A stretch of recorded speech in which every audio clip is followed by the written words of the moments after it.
What up? What up? Welcome back to another session of Sports Talk49 with my brother from another big game, James Cannida. And you see the description, the 2025 draft recap. I'm going to try to do like 32 teams in 32 days and cover everybody and talk about their draft. But today, me and James are always going to talk about the Buccaneers and talk about what we think about these picks. We're going to show you some clips. We're going to hear what James thinks. We're going to say what I think. But before we get the thing rolling, we had all these people come out with all these, we know who's going to be picked. We know this. We got the mock draft. They got the insiders. They got this, that. And, I could only think of one thing when everybody said that, and then they were wrong about what would happen. Is that what you think? That's exactly It doesn't matter what you think! What? Wow! Now that is some serious disrespect right there, JR. It doesn't matter. They picked who they want. The guy at 19. So, James, I did all that rambling. Go ahead, brother. I love it. Hey, no, man. Hey, this, first and foremost, man, appreciate you as always, dog. After this draft, I came out with one better understanding, and that's I'm not messing with these goddamn mock drafts no more, bro. It's too much time going into one. I mean, I learned about some nice young players that I am interested to see how their careers develop, over time in the NFL, which that part I'm not mad about. But to start listening to other people, and sometimes I'm up there like, I let people change my mind that I don't know as much about football as I do. You know what I'm saying? So I'm like, bruh, study the players, go with your gut instinct, give a few people who you think your team should draft because of the fit, and then keep it moving. Because that's the problem, though, Blake, with football. It's such a big, long off season with nothing going on in between. You almost have to start making up stuff to do to help keep it interesting and give you something to talk about. So I think the mock drafts gives all these analysts and everyone else stuff to talk about, information to try to sell their fan base and keep people hanging on to something to see how close they might actually be. But at the end of the day, if you don't have a relationship with that GM, that scouting department to know really, really, really what their priority is, man, you in there like a blind dog at a meat house. You're just hoping to grab something. If anybody, you did, everybody did, and I said the same message to everybody. I have no idea. That's what I said all this draft process. I said this draft, I think my exact quote was, this draft is going to be a different draft than there's been. I have no idea other than the first two guys. Right. Those are the only ones I could really say they're going to be game impact guys, and I'm talking about Abdul Carter. If he comes back from his knee injury. And then, of course, Travis Hunter. Even Cam Ward shouldn't even been in any other quarterback deep draft. Cam Ward wouldn't have been the number one pick overall. But that's a whole other conversation for right. time.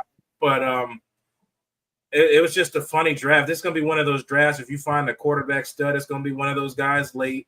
It's going to be one of these defensive linemen, these linebackers. Like, it wasn't a deep off-ball linebacker draft. You saw Jahad Campbell and all those guys go real late, and all those, everybody we thought who was going high didn't. And one of the things about that, when I kept seeing these guys get drafted high, all were coming off injuries. So a lot of these guys aren't even going to be available week one coming the season because a lot of them are all banged up. I mean, What do you think? I mean, you're spot on. And the thing is, people have their ideas of what's a good class, what's a bad class, what's going to be good, what's going to be bad. I know you and I talked. We were going back and forth on text during some of the draft picks and everything else.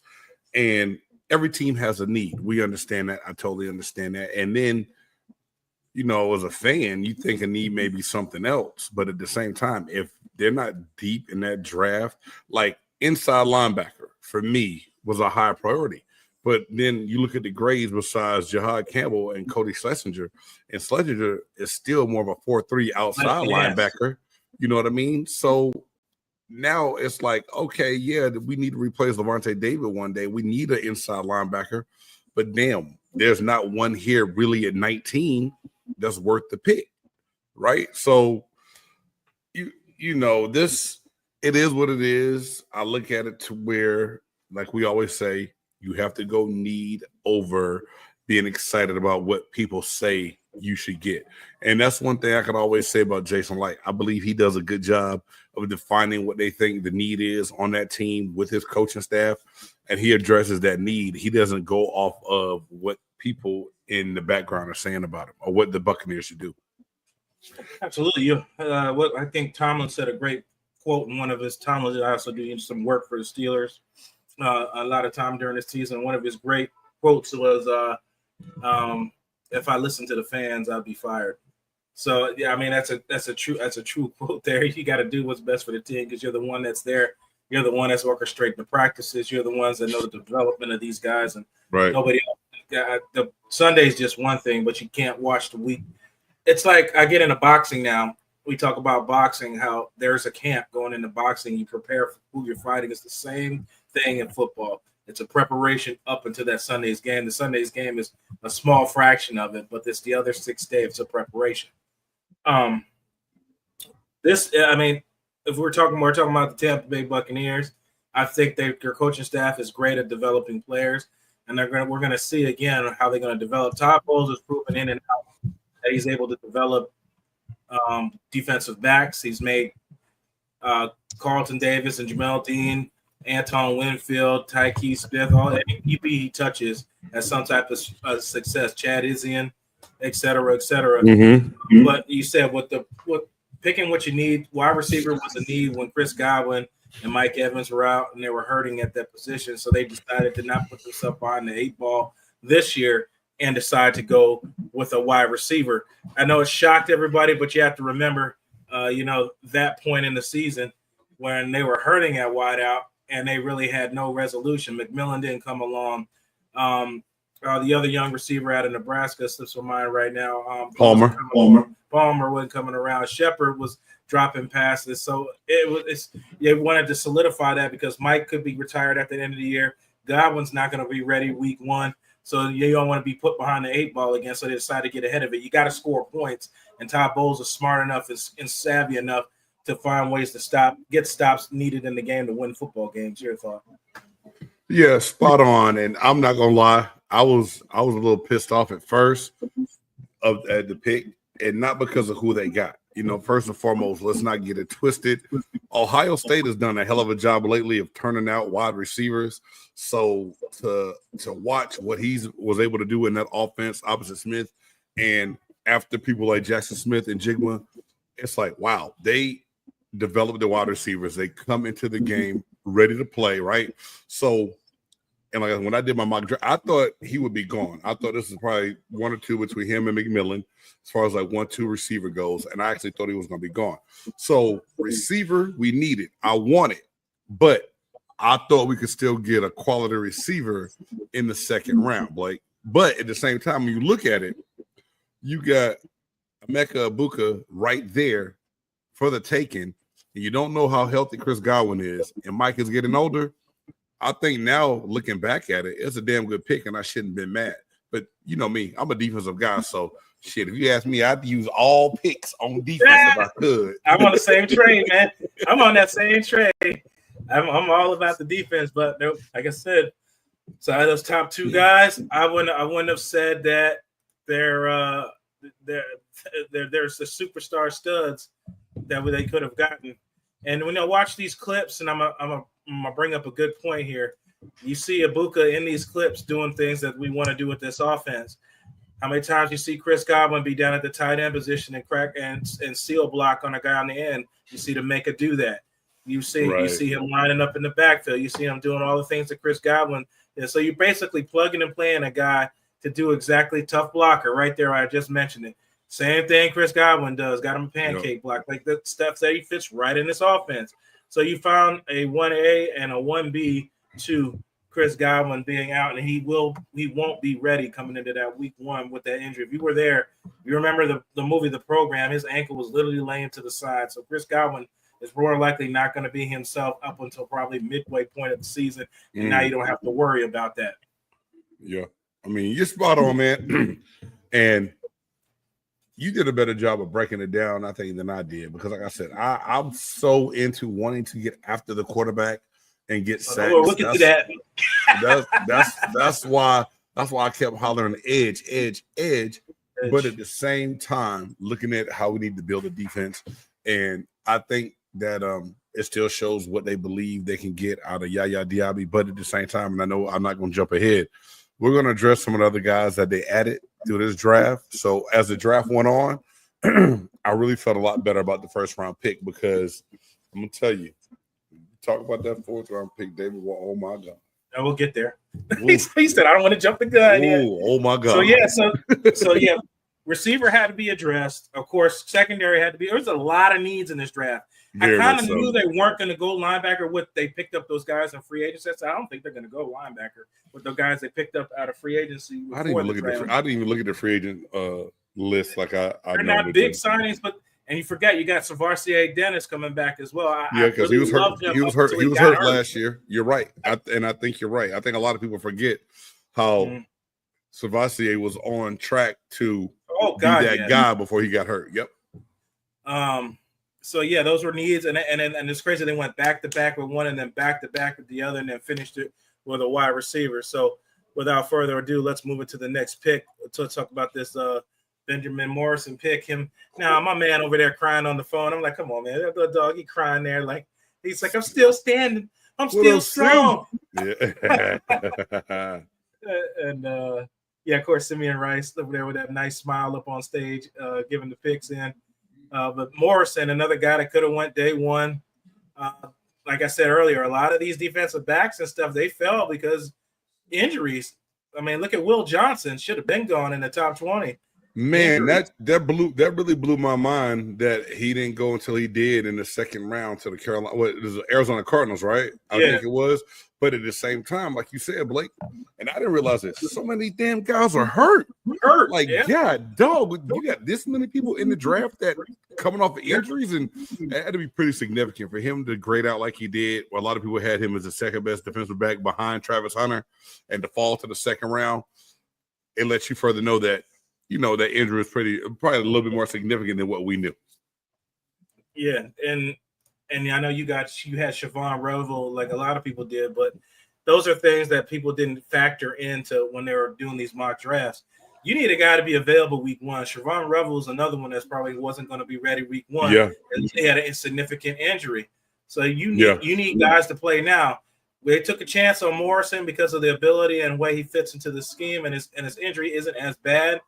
I said, but you need guys to come in and be able to play right away because that's kind of the reason why they're moving in a direction and moving on from Jamil Dean. I still think he might be dealt. I still think Rashad White might be dealt, but it's possible. I think the Bucs aren't done yet. They went from probably one of the least. I looked at this before we talked. They went from one of the bottom 5 in cap to top 10. I think they're 9th in most cap. Oh, wow. About $35 million in cap. So what that tells me to believe, I think there's going to be another addition somewhere, either at safety somewhere or a corner spot, or maybe a linebacker, somebody. Who knows? I would like to see another interior guy with Vita Vea. I know they pick up Watson out of Florida, but he's no Vita Vea. It's not a 1A to 1B. Right. I like to see him lose some weight and be a little more agile down there, but that's we'll talk about that later. But Benjamin Morrison, I think, fits into the system. As long as Todd Bowles coaches these defensive backs, these guys will be mentally prepared and they'll play well because his player development in Tampa has been A1. Yeah. And Morrison, like you said, having a first-round grade to do what he was able to do at Notre Dame, he could play the slot corner, he could play outside, he could play man, he could play zone. He's not the biggest tackler, but he's not afraid to come in there and put his nose in it. So I was really happy with that pick because that was another guy that I had rated pretty high. I did like Siobhan Revel, not necessarily first-round pick, but I did like him a lot as well. But in a couple other mock drafts, I did have Benjamin Morrison right there if he was available to the Buccaneers, and they took him, and I think everyone's going to be happy with that pick. I think so too. I think, and the other part was kind of wild was watching how the Bucs picked up big corners, and now they went to smaller corners now, especially with the next pick we're going to talk about here with the young fella out of where's he at? Jacob Parrish. Yeah, Parrish. Yeah, Parrish. K-State. Yeah. Here we go.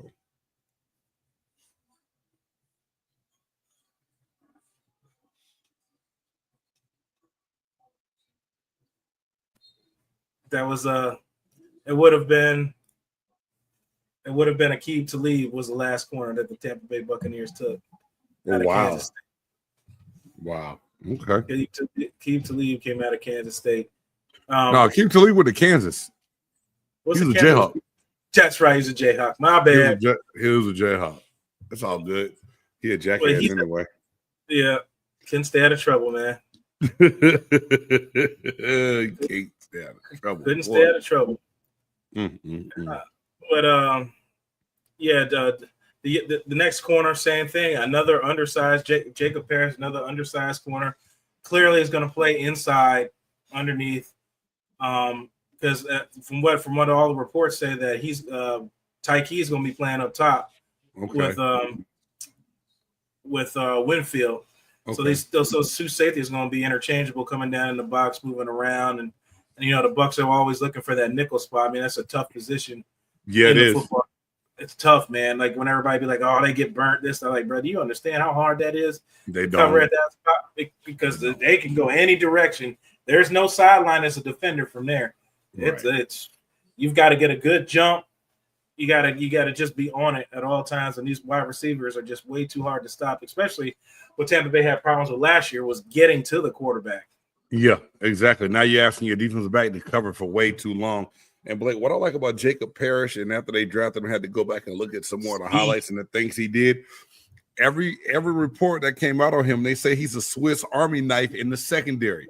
So if anybody that's seen the Swiss Army knife, that's your MacGyver starting kit right there. That means you can do any and everything. So for him to be the kind of guy in the secondary who can cover anyone, anywhere, and be able to make plays in the top ball scheme where they're going to blitz and do other things, this is a great pickup, man. And you look how he playing people down at his size, not the biggest corner, but very physical still, and can run and track the ball. I love it, man. He said they wanted ball hawks, and I'm just going to piggyback on what you said when you talking about guys as Swiss Army knives. Let's take a look at this tape a little bit here. Press. He has the speed, so now you can be aggressive because you don't have to worry about getting burnt because, as you can see down in the bottom right, 4.35 speed, so you can keep up with majority of the receivers, even bigger receivers. Long arms, they're able to knock these passes down. Look at playing over here in zone coverage. Look where his eyesight is. He already sees the wide receiver coming across. He has no other responsibility. What a lot of defensive linebackers, DBs, safeties, it's called, you hear the word eye discipline. You get caught up staring at the quarterback. He's reading the play. So he's already breaking on this ball before the ball is thrown. He's already breaking on it. Receiver has no chance. Woo! And that's Todd Bowles' scheme. Down there in the box. Here's another example. Press. Inside coverage. Why is that important to have the inside beat? Because the quarterback has nowhere else to throw this ball but over top, and there's a safety there. And let me see what happens in this clip. Where'd the ball go? Over top. There's nowhere else that you can't throw it inside because it would have been intercepted. So this is just a routine tackle here, but you got a guy who's actually got speed and is not afraid to get beat and keep up. That was the only thing with Carlton Davis. Dude was mad aggressive, had great anticipation and wake and reach. But he just like when he ran up against faster receivers, they would get the best of him. Can't have everything, but Carlton is a damn good player, and I miss him here. I know a lot of people didn't like him. I love the way he was. I loved his attitude. I loved everything about Carlton. But New England got a good player in him. Yeah, and good friends with his dad. I miss Carlton out here in Tampa. So, so we move on to the next pick. I know you were about chomping at the bit. Let's just get to it and jump right into it. Your kid here, edge rusher. Well, that's not that one. This one. Although like him too. Well, one thing at a time. Right. He made a lot of plays, especially in the playoffs. First time SMU made the playoffs, college football playoffs. Sadly, didn't end the way they wanted, but it is what it is. You got your David Walker out of Central Arkansas, a guy who made big noise out of Senior Bowl. And the Senior Bowl has proven to me to be very helpful because a lot of these guys are getting names coming out playing in these Senior Bowls to see if they can transition it to the big stage on Sundays. Cody Mock was another guy coming out of the Senior Bowl that, you know what I mean, made a name for himself on the offensive line. And the same thing.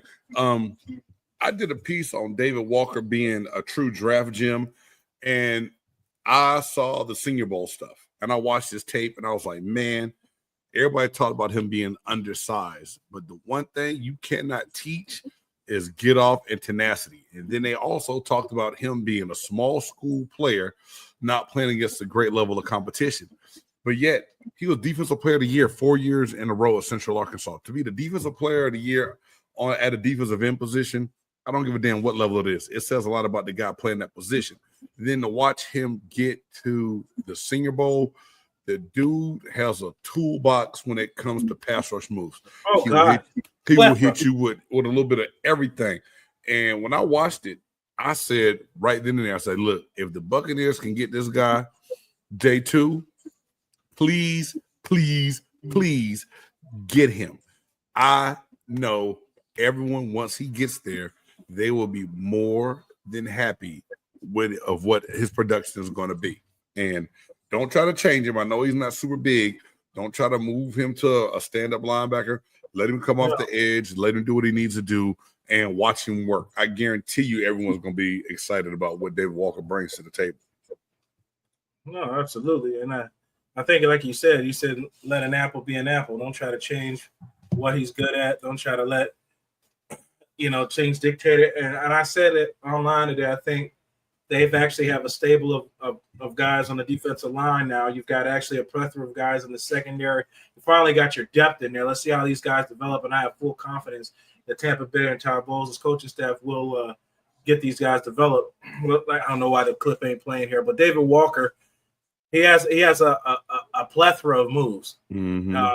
And like I said, he's not as small as Dwight Freeney. Dwight Freeney was a bit undersized. Yeah.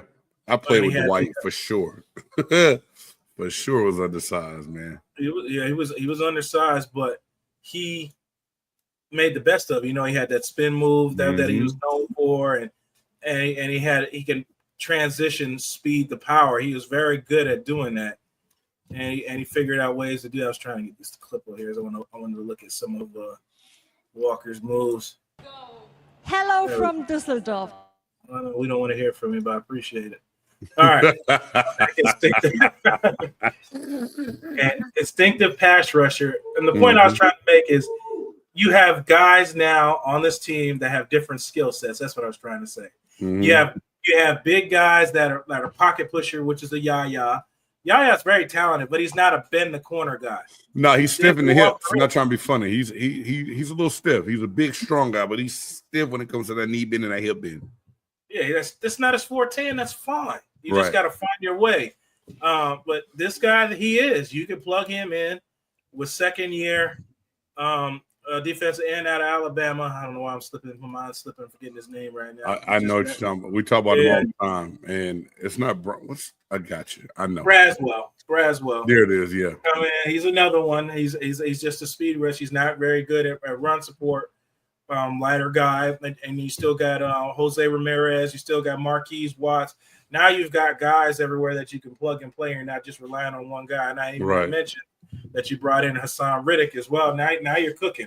Now you've got guys everywhere on the defensive line that you can get in there. Now you can plug and scheme. If you got one guy that goes down, you got somebody else you can plug in. The Tampa Bay is pointing in the right direction when they're picking up depth. And Jason Light did that, as you mentioned earlier, about getting things that they need. They doubled up at every position. Yep. And speaking of double up, we'll just go right into the next one. Talking about edge. A guy that balled out. Well, he's a freezer. I have to bring this back up. But, of course, Elijah Roberts. Man. Elijah Roberts was another one. SMU, not on everybody's radar. Yeah. I saw this guy play in person, Blake, and I know it's Texas out there with you, right? I saw him a couple times. SMU's right down the street, and they signed one of my friends' son. Third down, Kenny. I went to spring ball last year and watched this kid practice, and I was like, "Who is this dude?" And the more I watched him, the more I was like, "Okay, this cat is good." Found some of his old film from the University of Miami because he came over with Rhett Leslie from Miami to SMU, and to watch what he did. Crazy burst. He lives in the backfield. He only had 7 sacks last year, but a lot of that was because he was fighting through double, triple teams, chip blocks, and he was forcing the pocket and forcing the quarterback to step up and run away from him. He's off the chain, man. He has a juice and a swagger about him that is going to be good and infectious. And for him to be a 5th-round pick and be able to do what he can do, it's a great pickup for the Buccaneers. No doubt. And I think a lot of people already pointed out he's another. I always say this word: you want to find guys. If you can fill a spot, you want to fill a spot with guys that can play multiple positions. He could play the 5 tech. He could play the 3 tech. Mm-hmm. He could play the stand up outside.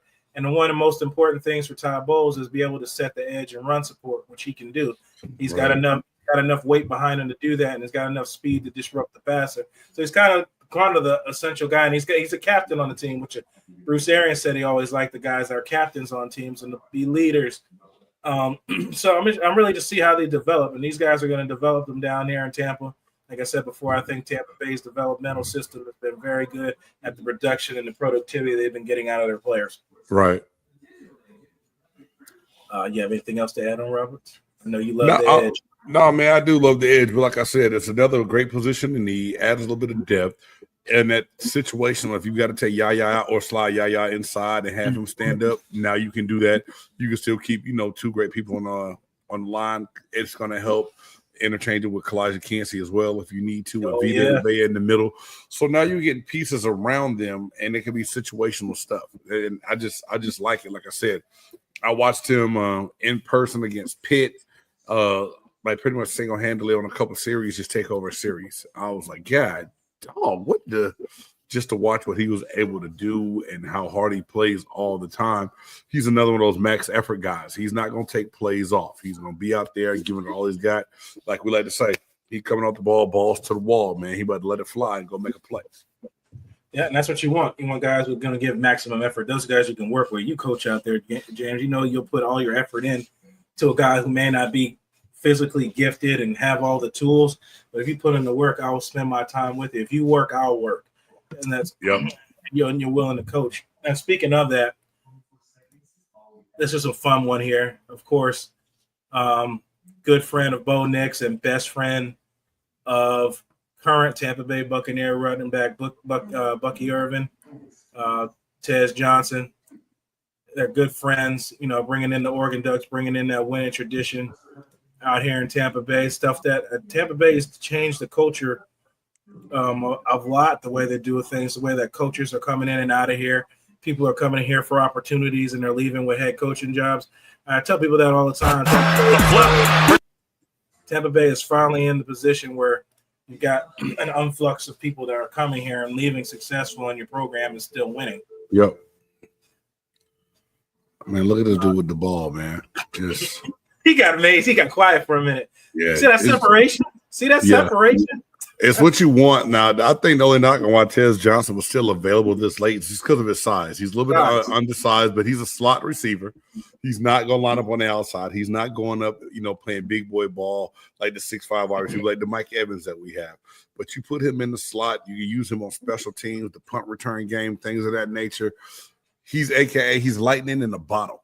And so to think that Oregon had him and Bucky Irvin on the same damn offense, how crazy is that? You know what I mean? Like 2 electrifying guys, 2 explosive guys to be able to see what they can do.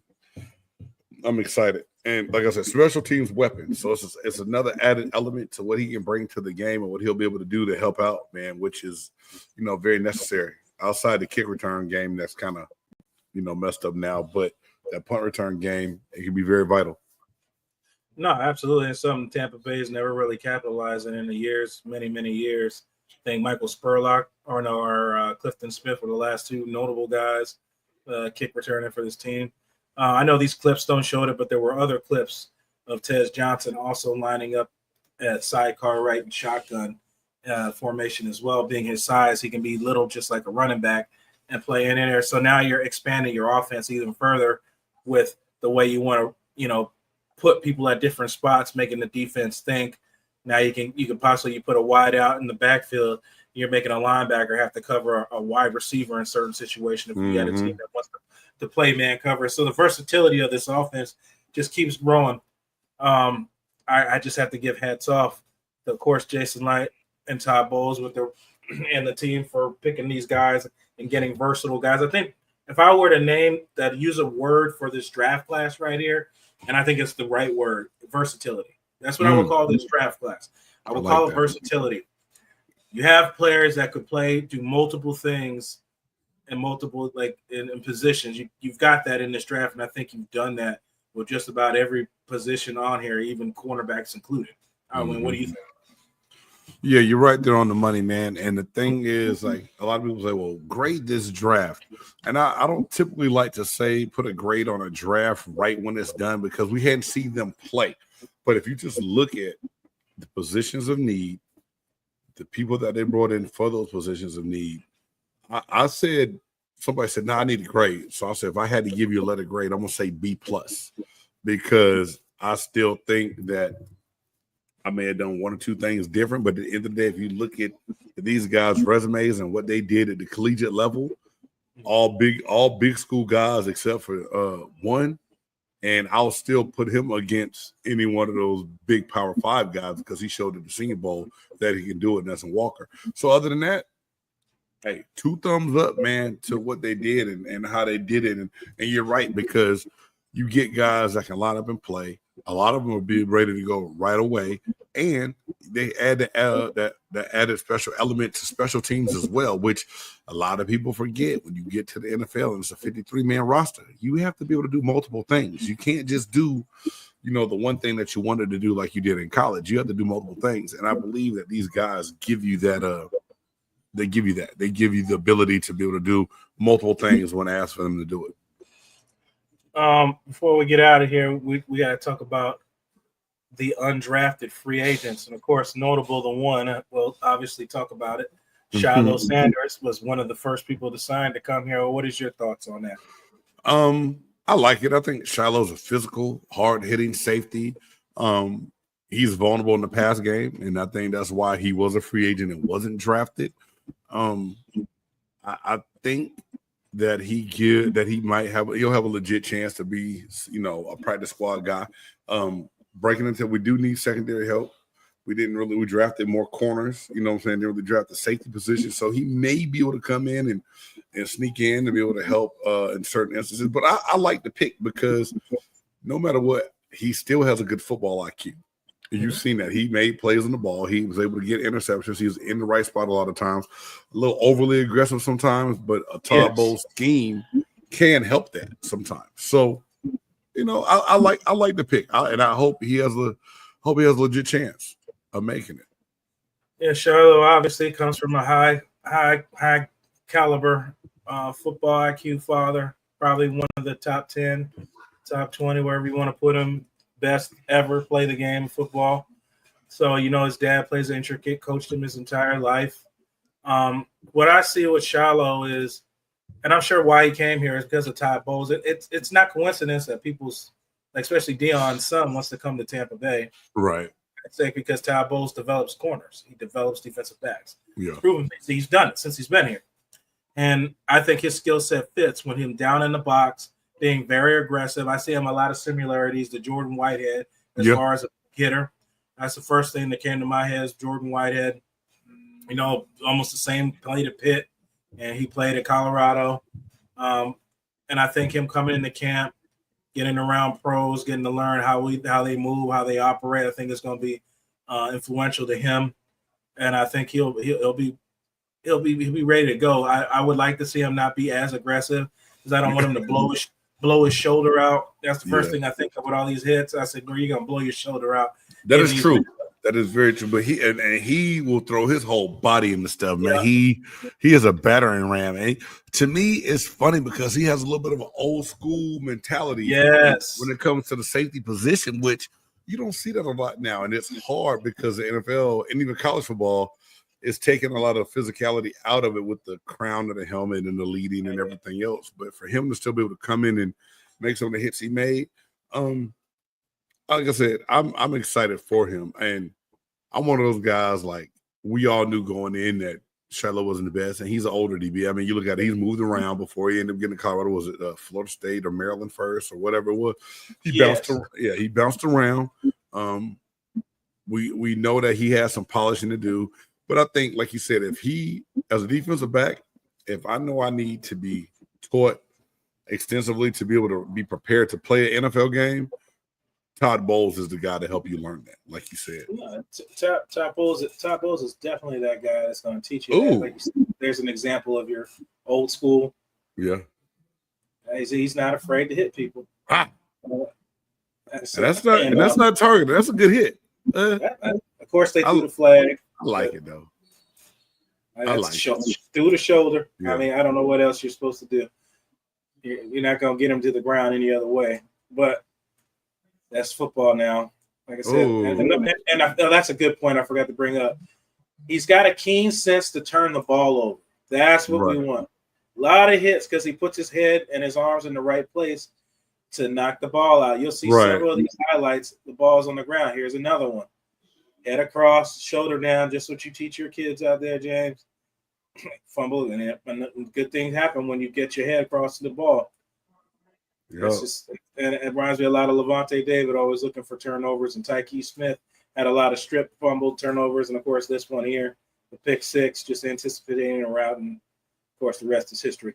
But the other notable one, I think he's already got a signing bonus and everything already, was a big defensive lineman out of Florida, the Desmond Watkins kid.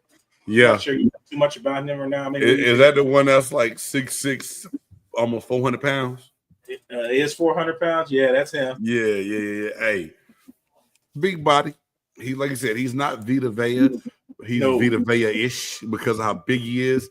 So I think this defense is good. It's another one. I think a kid made a good choice of where to go to try to fit in. Now, I do want to see him tighten it up and lose a little bit of that weight.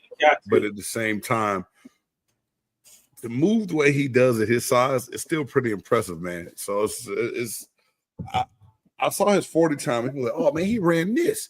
I was like, that's not fast. But then I thought about how big he was, and I was like, damn, that is pretty impressive, man. Like, the dude, 400. 4 stacks, baby. 4 of them.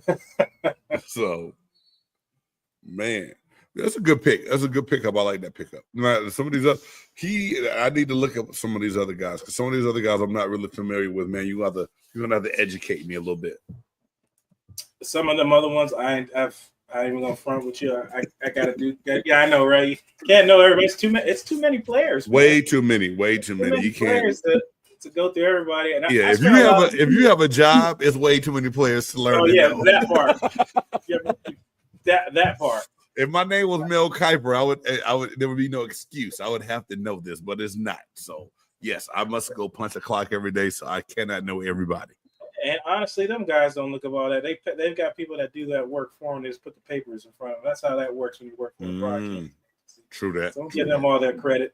But yeah, a lot of them other guys. There's a tight end on there. There's a linebacker from Nebraska. There's a couple guys out there, but those are the two ones that stand out right now. If Watson can get in there and lose some weight, get a little more nimble, because these offensive line are going to chop him down, and you got to be able to move. It's one thing that you can hold your ground, but you got to get off blocks and make the tackle too. You got to be able to move. I ain't got to tell you that. You played defensive line. It's more than just standing there and be able to clog holes. You got to. I mean, even Gilbert Brown at his size back in the day was able to get off blocks and make the net. Was a mammoth of a man. The grave digger. Wow, you went back with that one. Yeah. Grave digger, man. I love watching Big G. Well, James, we went through it all. I told you we're going to keep you long. I know you just got in the house. Any final thoughts before you get out of here? Man, first and foremost, man, Tampa Bay Buccaneer fans, hey, thank y'all for taking the time out to listen to me. Let me come on here and run my mouth.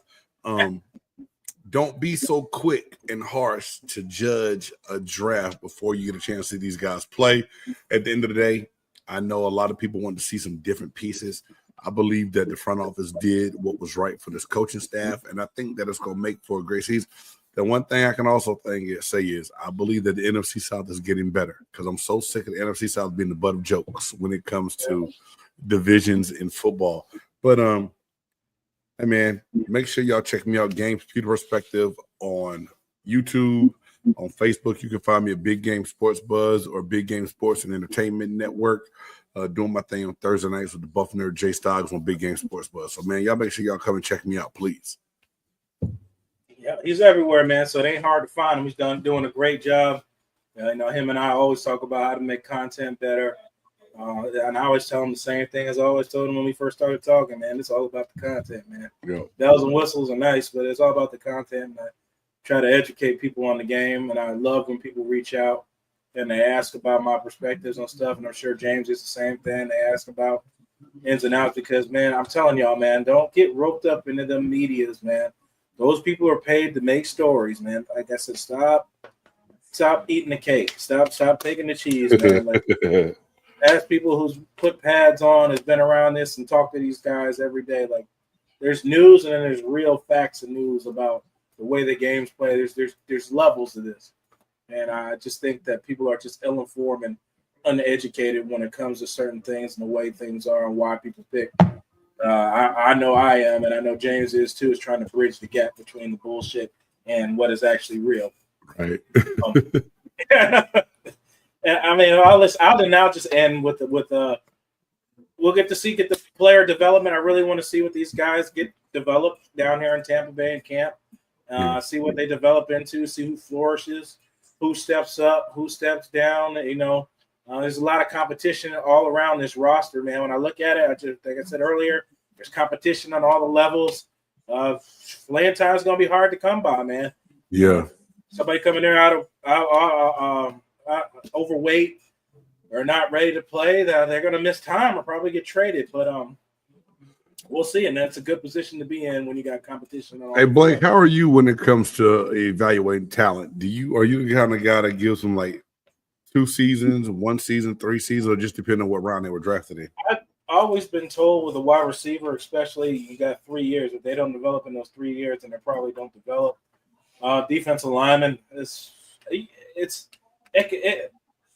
hit or a miss. It's a scheme. Like I said, you've been in it. It's a scheme, and also what kind of talent you're working around. If you're an interior guy, man, you can only do so much. Like, look at Gerald McCoy. You can only make a certain amount of impact on your team. If the team could just game plan to stop you, you could be making your plays or winning your grades, but nobody else is doing their job. I mean, that's why football is the most sport. Like I said, everybody helps everybody when you do your assignments.